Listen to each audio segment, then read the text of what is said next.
सबसे पहले गौरव भाटिया जी, आपके पास आते हुए, विपक्ष का कहना है कि ये ईडी का समन नहीं, बीजेपी का समन है।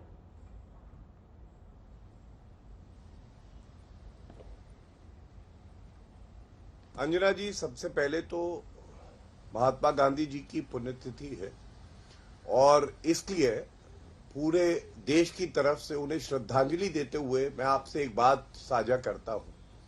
आज एक वीडियो चल रहा था, राहुल गांधी भी श्रद्धांजलि दे रहे थे हमारे पूज्य महात्मा गांधी जी को। तभी एक अखबार लटक रहा था, हिल रहा था, बड़ा व्यथित था।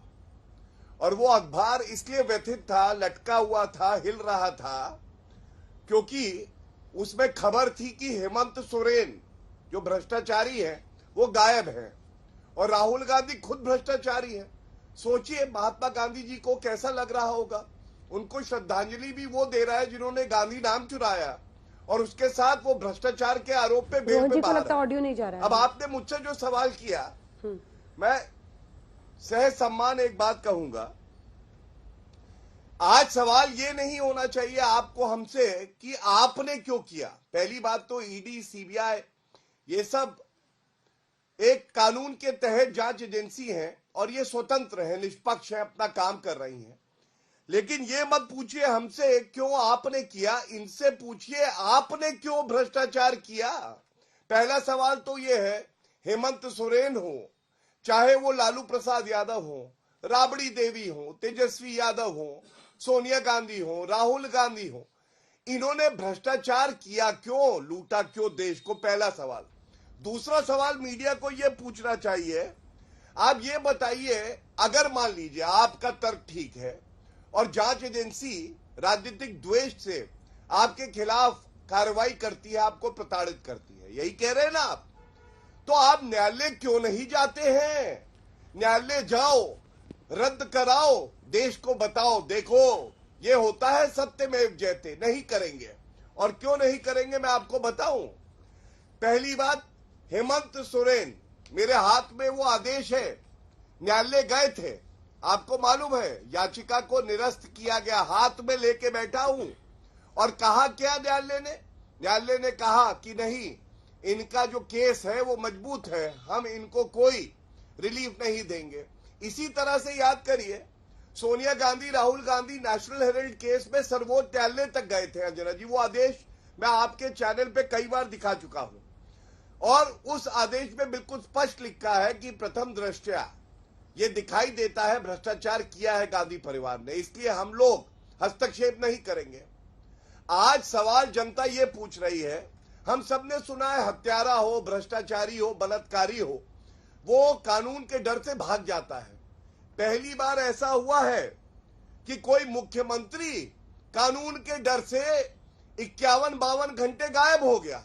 आप मुझे ये बताइए, कानून का रखवाला अगर कानून से दूर भागेगा, डर जाएगा, सर्दी में पसीने छूटेंगे, अंजना जी क्या जनता और मीडिया और हम लोग सवाल भी नहीं पूछेंगे? बिल्कुल पूछेंगे। और इसी तरह से मैं आपको एक बात और बता दूं, एक घोटाला और किया है हेमंत सोरेन जी ने, ये सारे देश को देखना चाहिए। ये है इलीगल माइनिंग। उस वक्त माइनिंग मिनिस्टर कौन थे? हेमंत सोरेन खुद थे।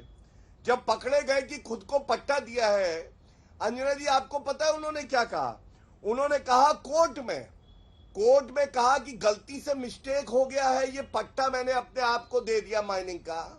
अब बताइए, मंत्री जिसको जनता को पट्टा देना है कि जनता का भला हो, हमारे कोष में रेवेन्यू आए, कर आए, वो खुद को माइनिंग लीज देता है घोटाला करने के लिए और फिर कहता है गलती से मिस्टेक हो गया। क्यों नहीं ऐसे भ्रष्टाचारियों के खिलाफ कार्रवाई होनी चाहिए, इतनी सख्त होनी चाहिए कि ऐसा डंडा पड़े कानून का, जिंदगी भर एक पाई अगर भ्रष्टाचार करे तो इनको याद आ जाए। रोहन जी, इसके बाद मैं आपके पास आऊंगी क्योंकि बात हेमंत सोरेन की हो रही है, झारखंड सरकार की हो रही है। तनुज खत्री जी जवाब दीजिए। और ये तो अद्भुत ही हो गया, मुख्यमंत्री जी ही लापता हो गए, मतलब राज्यपाल भी उन्हें खोज रहे हैं, आप लोग भी ढूंढ ही रहे होंगे, फिर अचानक रांची में अवतरित हुए, कहां थे?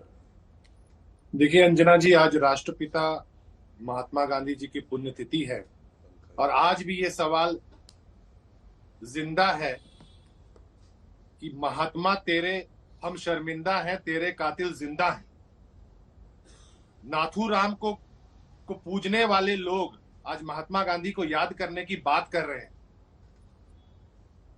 देश देख रहा है।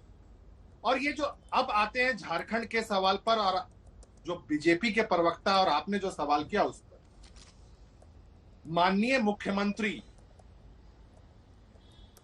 हेमंत सोरेन जी दिल्ली में थे, ये सबको इसकी जानकारी थी। और कोई भी मुख्यमंत्री राजनीतिक कार्यों से या निजी कार्यों से कहीं भी जा आ सकता है, लेकिन लगातार ये नैरेटिव बीजेपी चला रही है कि गायब, भगौड़ा, भाग गए। अरे भाई साहब, ये सारी चीजें तो आपके पार्टी के अंदर में है। भगौड़ा, तड़ीपार, गायब होना, लापता होना। कोई और जो ईडी की बात है, ईडी से पूछताछ से कोई नहीं भाग रहा है। 8 घंटों तक माननीय मुख्यमंत्री हेमंत सोरेन जी से पूछताछ हुई, उन्होंने जवाब देने का काम किया।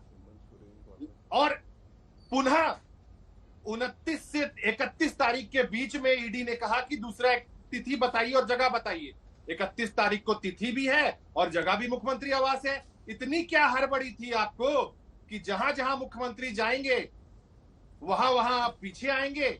इसलिए आएंगे कि झारखंड के अंदर में हेमंत सोरेन जी का मुकाबला करने के लिए भारतीय जनता पार्टी के पास कोई नेता नहीं है। इनके पिछले नेता को उन्होंने कंपलसरी रिटायरमेंट स्कीम के तहत भेजने का काम किया। और जो बाबूलाल जी को ये लेकर के आए, वो तो खुद कुतुब मीनार से कूदने की बात कहते थे, या भारतीय जनता पार्टी में जाऊंगा या तो कुतुब मीनार से कूद जाऊंगा। तो बोरो प्लेयर्स को तो लेकर के आज झारखंड में भाजपा चल रही है। जवाब दीजिए इसका एक छोटा सा। गौरव जी छोटा सा जवाब दीजिए। बिल्कुल छोटा सा ही दे रहा हूं।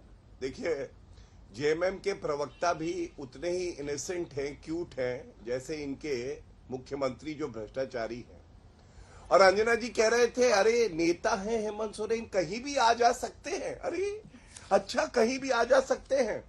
तो मुझे केवल ये बताओ, ये 10 समन आए ईडी के 14 अगस्त 2023, 24 अगस्त 2023, 9 सितंबर 2023, 23 सितंबर 2023, 4 अक्टूबर 2023, दिसंबर 12 2023, दिसंबर 30 2023, 13 जनवरी 2024, 25 जनवरी 2024 और अब 27 जनवरी 2024। कहीं भी आ जा सकते हैं। हाँ, रुपया खाने के लिए, लूट खसोट करने के लिए तो इनोसेंट हेमंत सोरेन कहीं भी जा सकते हैं, लेकिन जब ईडी बुलाती है तो वो घबरा जाते हैं। ये भी सत्य है। इसीलिए लापता के पोस्टर लगाए गए और कहा गया 11,000 रुपए का इनाम देंगे अगर कोई सूबे के मुख्यमंत्री। बीच में मत बोलो छोटे भाई, छोटे भाई, गलत बोलोगे तो बीच में बोलो। नहीं, बीच में नहीं। खत्री साहब, मैं आपसे जवाब लूंगी ना। बारी आएगी आपकी, वेट कीजिए। आपके बीच में जैसे बारी किसी ने आएगी। नहीं बोला। मैंने इंतजार किया, पूरा कीजिए जल्दी। मैंने इंतजार किया। धन्यवाद। देखिए, पहली बार ऐसा हुआ होगा अंजना जी, एक मुख्यमंत्री लापता हो गया। बताइए आप, ऐसा कभी हुआ है? जिस मुख्यमंत्री को सूबे में रह के अपनी जनता की रक्षा करनी है, कानून का पालन करना है, संविधान को आगे बढ़ाना है, वो खुद गायब है।